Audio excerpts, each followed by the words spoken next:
Welcome again to It Doesn't Take a Genius, conversation with introspective perspectives and pithy points of view. Here are your hosts, my friends, Max and Marty. I think that's Mark and Mike.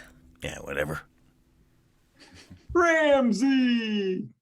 Marshall, you have a this we're getting sillier and sillier. You have what I believe is a sitcom backdrop. Am I correct? Oh, yes, I would be one of the 7 castaways, the little known 8th castaway, Marshall. Hung out with Skipper and Gilligan, the professor, Marianne, the Howls. And, Your nickname was Littler Buddy? Littler Buddy. Schwabby. So, I appear to be in Gilligan's hut. I love it. I love it. I really don't know why, but hopefully it'll at some point be relevant, and then I'll feel better about my choice. This will be a short episode. I have as a backdrop, by the way, a picture of my father and my father's cousin in Mexico.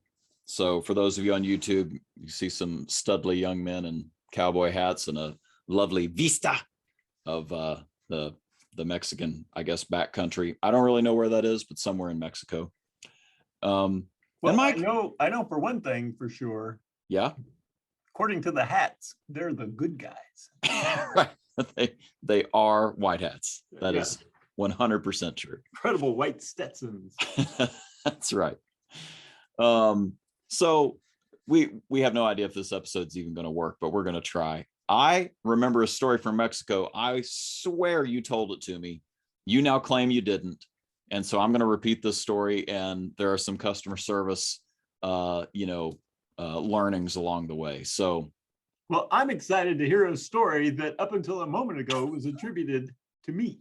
I could have sworn it was either you or it was a neighbor that you had who had gone on vacation. Anyway, it's a short story, and it's got 2 parts. So the first part is that this family shows up to a Mexican resort, not Mike Marshall's family, apparently. And the air conditioning keeps shutting off.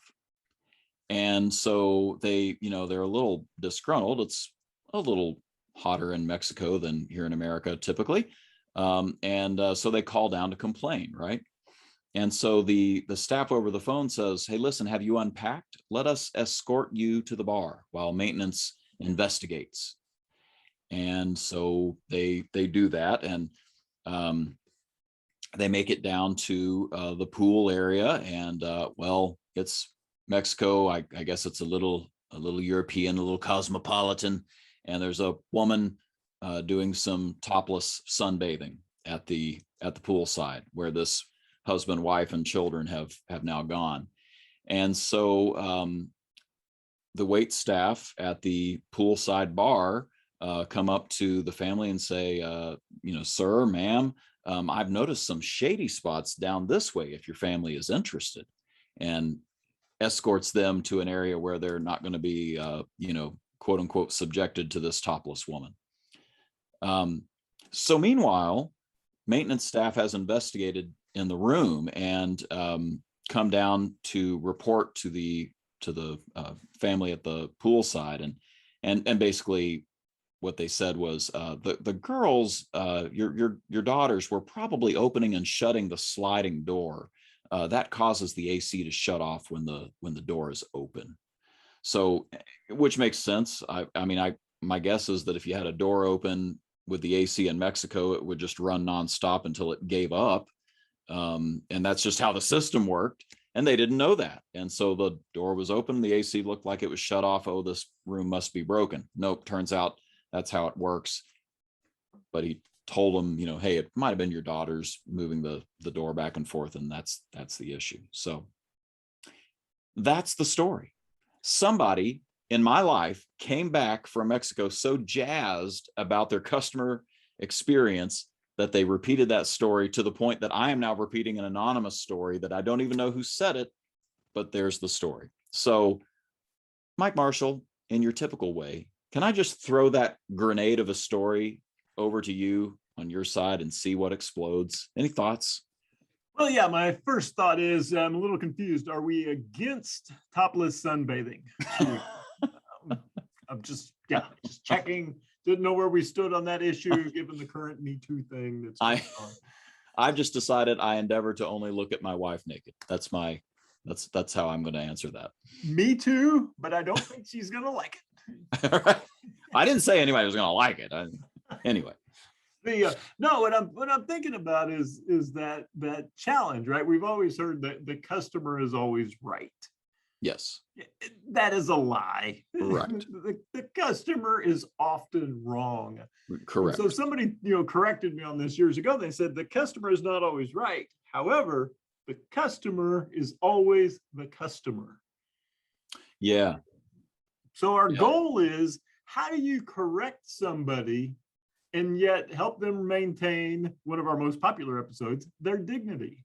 Yes. Right. How do you make people feel smart, even though you're correcting them and trying to guide them on a path that they're going the wrong way? Yeah.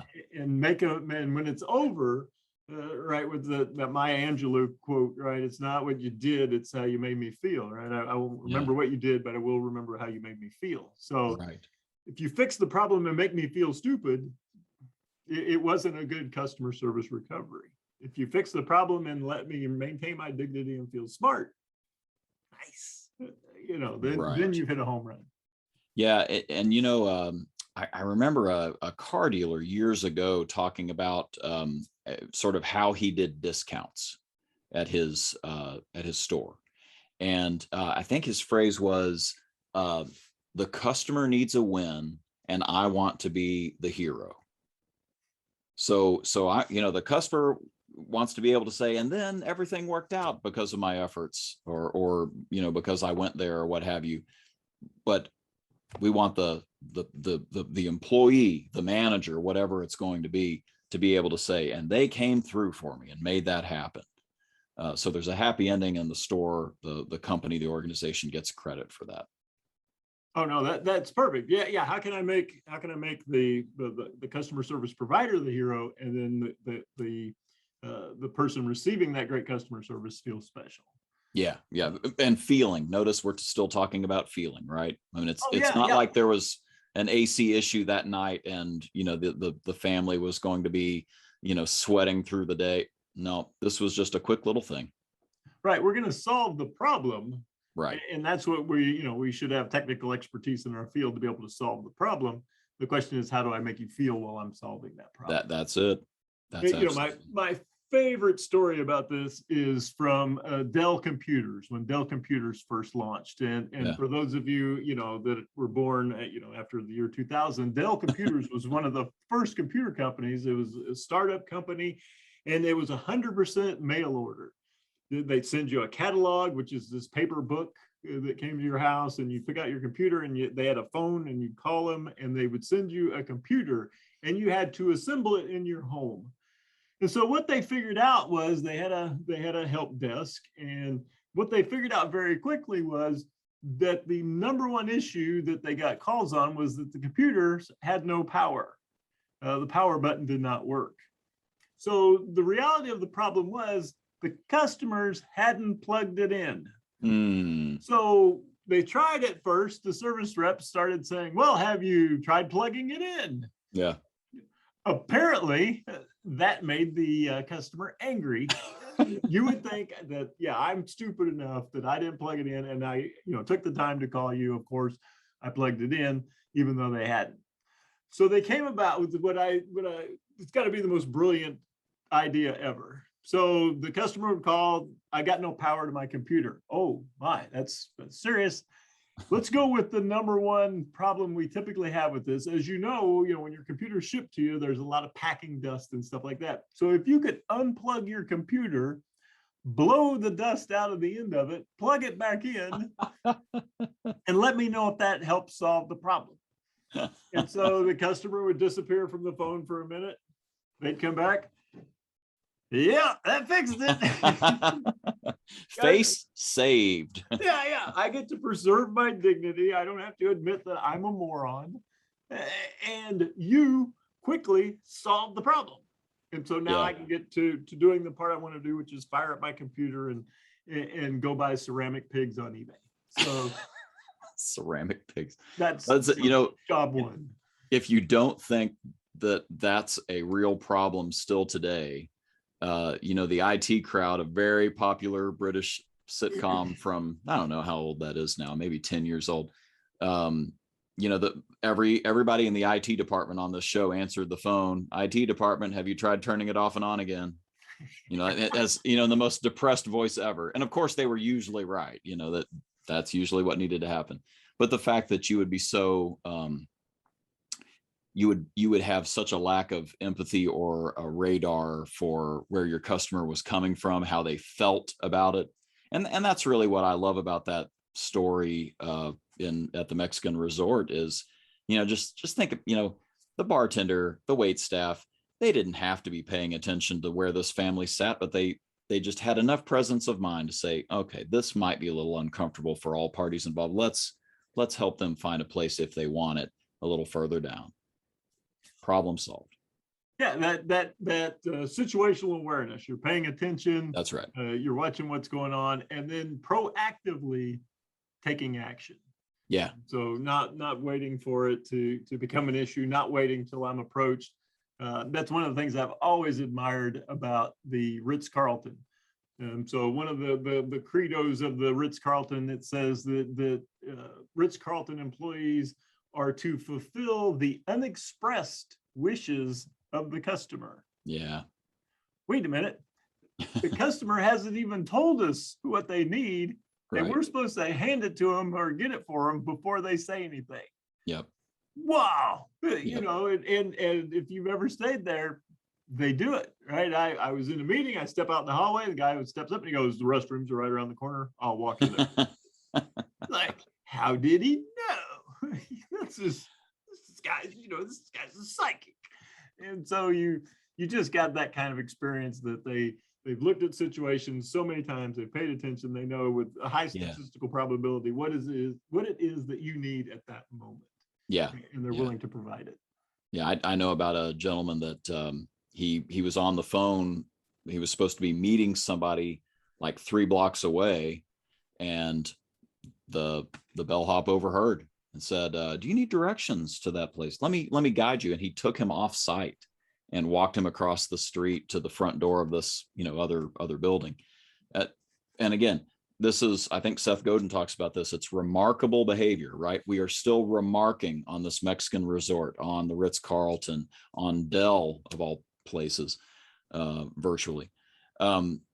And I think that's sort of where we're landing with this episode is, it's just amazing to see people with situational awareness help the customer save face, thinking about it from the customer's perspective. All of that boils down to how they do the gig. Everybody's doing the gig. How do you do the gig? How do you make me feel at the end of this? That's the game changer. Oh yeah. Well, I'm going to go out on a limb here and say that you, as the father of 4, when you go out to eat, if the waitress gives each of you an individual napkin, it's not enough. It's, right. you as they're setting down the napkin and walking away, you're thinking, going to need about 30 more of those. Yeah. Just to get through the appetizers. Right. So, but it's that waitress that walks up, surveys the situation, takes a stack of napkins, 4 inches tall, sets those on the table and goes, and I'll bring you more. Right. That's my person. Right. Yeah. They've analyzed the situation. They've got empathy. Maybe they've walked in my shoes, and they know what the next step is. Your kid's going to spill a drink. There's something going to fall in the lap. It's going to fall. Something's going to happen. We're going to need more napkins. Just bring them to me before I ask. Yeah. Sitting down hot food in front of the baby, like that. I'm surprised how often that happens. Like think about it. Think about what you're doing. But hey, if you don't have empathy, if you haven't got in my shoes a little bit, it's going to be hard to do that. Oh yeah. Yeah. One of my favorite from the car business are service technicians. All cars built in the recent time have the rear backup camera. Yeah. And of course, the rear backup camera lens gets all gnarly and dusty and dirty. And everybody puts their car in reverse, looks at it and goes, ooh, I need to wipe that off. And then by the time they put their car in drive, they've forgotten that task. Yep. It's not until they're backing out again that they go, oh, I need to wipe that off. Yeah. So I had this group, and that was their standard procedure. That was their differentiation, was no matter what you brought your car in to be worked on, they would clean the lens of your backup camera. That's genius. You know, and then people are like, oh, it's so much clearer. Yeah. It's very nice. I was meaning to do that. Yeah. And I think I'd be tempted as an advisor to just say out loud, hey, we did that for you, just to make sure they realized we took the effort. Because that's great. What a great idea. So, all right. Yeah, what are those? Yeah, how do I anticipate, based upon my experience, and then fulfill that need before it's asked? Yeah, love that. Well, I'm so tickled that this short little episode that I think has not come off the rails about a topless Mexican or something. I don't even know. Now I'm really curious, who told me this story, but I'm glad that we gleaned some goodness out of this about customer experience.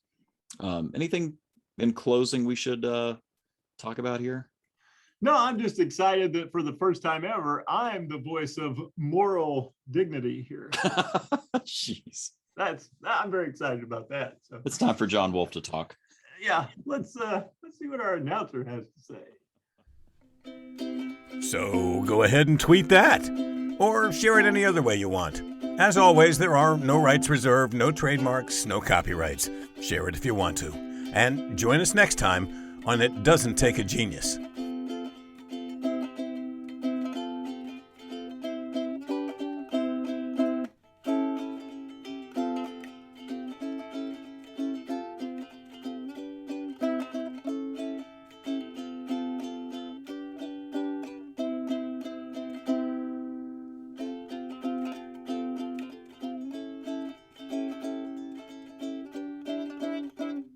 That's good enough.